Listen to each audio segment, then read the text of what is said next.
guys, here we go again, man. So we're getting this right here.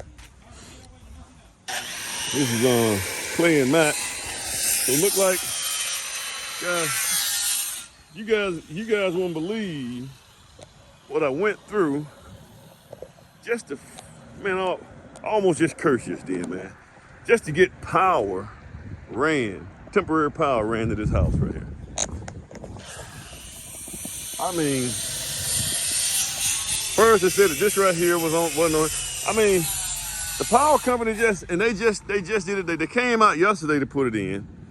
And when they came out yesterday to set the meter, he said that the truck hydraulics went out on the truck, so he couldn't do it then. I mean, it's just always something, guys. We've been trying to get temporary power over here for almost, man, it's been about a month. Finally got it today. But when we got it, I know already, guys, you want to see a guy doing, this is what you want to see the guy doing right here. You see what he just did just then? I didn't catch him just now. Let me see if I can catch him do it again. He was just sighting the lumber. He was looking at the lumber. He's looking what,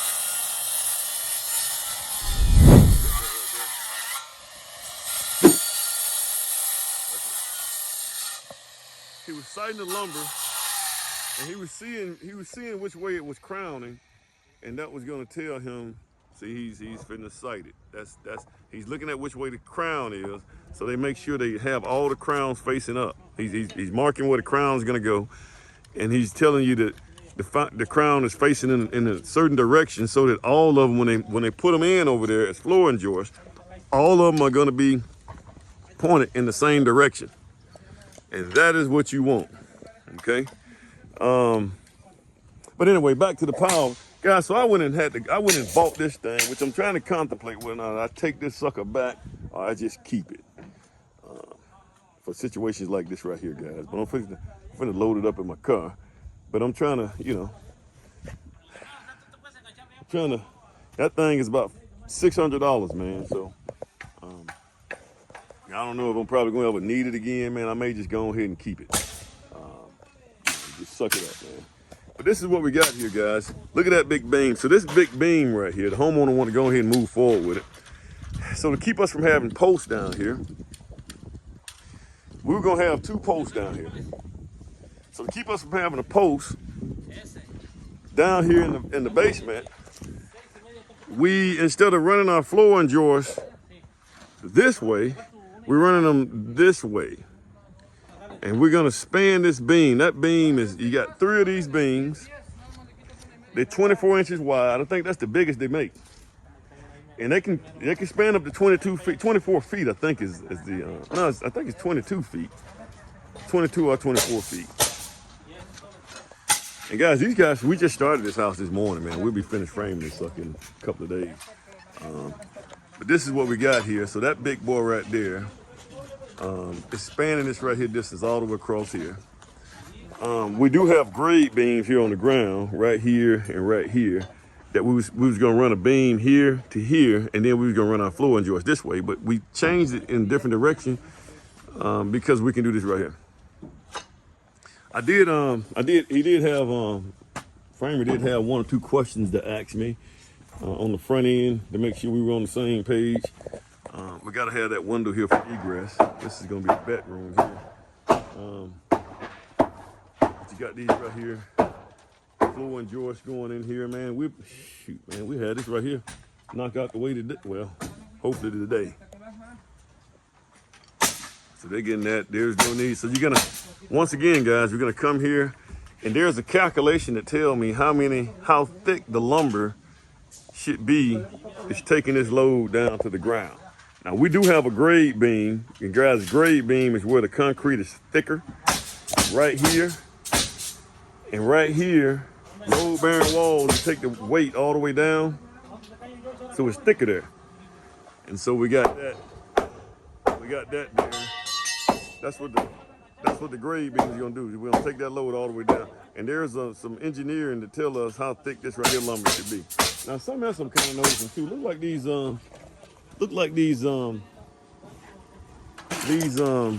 wall studs they look like they're 12 inches on center.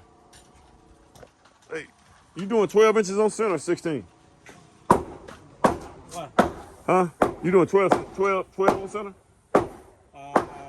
12. Okay. You know you can do 16. But that's okay. This is better. You trying to get me? No, you good. But guys, since we're only supporting a floor, one floor and a roof, and you're in the basement, you can actually get away with just using 2x4s, and you can do them at 16 inches on center. But that's good, man. If we got a 12 inch on center, that's good. That's even better. It's stronger. You'll just waste a little bit more lumber.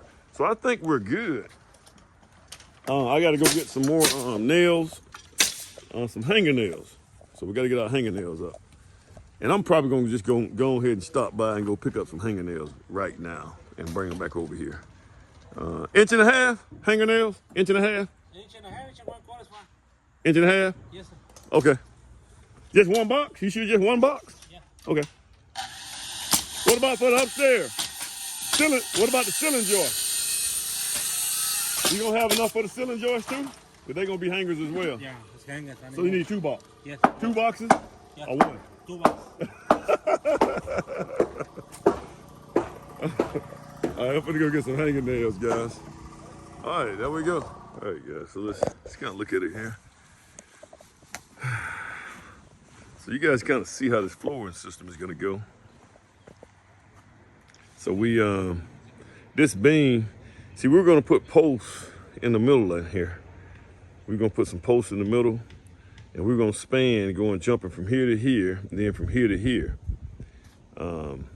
Well, actually, it was actually 2 posts. So we was gonna jump from here to here, and then here to here, then here to the end, using somewhat of an LVL beam. I think the guy did he did another type of beam that's kind of like an old school beam. The guy who did the plans, and that beam has metal right on the inside of 2. It's a piece of metal that's encapsulated inside of 2 wooden beams.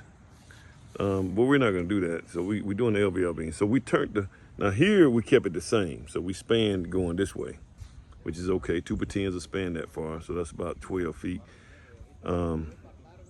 But in this way, so in order to get that roof load, so we got to span all the way around the roof load. I have something to brace the rafters on, and then we got to span that around here, similar to what we're doing right here. If you guys understand. Another thing we had to make sure of is that we don't want this joist right here, right in the way of our. We don't want it in the way of our plumbing drops.